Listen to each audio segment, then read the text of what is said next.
دوستی کا اصل مطلب۔ ایک بڑے شہر میں دو دوست رہتے تھے، ریحان اور فیضان۔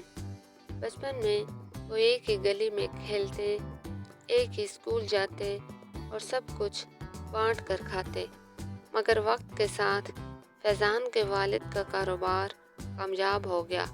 وہ بڑے بنگلے میں منتقل ہو گئے اور نئی زندگی شروع کر دی۔ ریحان کے حالات مختلف تھے۔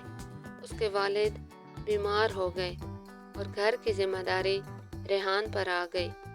وہ اسکول چھوڑ کر کام پر لگ گیا، کبھی اخبار بیچتا، کبھی سبزیاں اور کبھی پانی پوری۔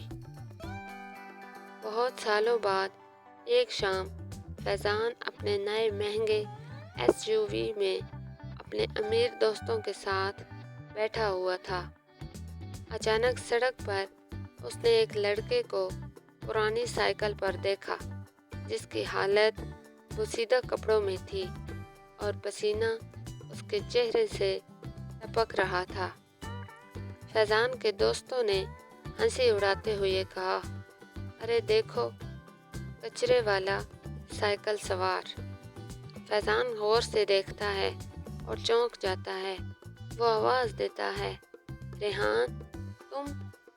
ریحان رک کر مسکراتے ہوئے کہتا ہے، "ہاں فیضان، میں ہی ہوں، تم کیسے ہو؟" فیضان شرمندہ ہو گیا، آنکھیں جھک گئیں۔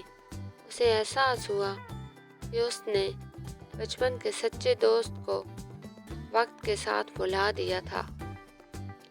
فیضان گاڑی سے اترا، سب دوستوں کو حیرت میں ڈال کر ریحان کو گلے لگا لیا۔ ریحان نے مسکرا کر کہا، "دوستی وہی جو ہر حال میں ساتھ دے، نہ کہ صرف آسائشوں میں۔"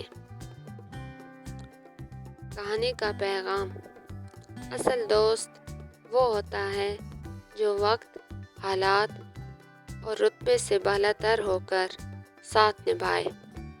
دوستی کا تعلق دل سے ہوتا ہے، نہ کہ دولت سے۔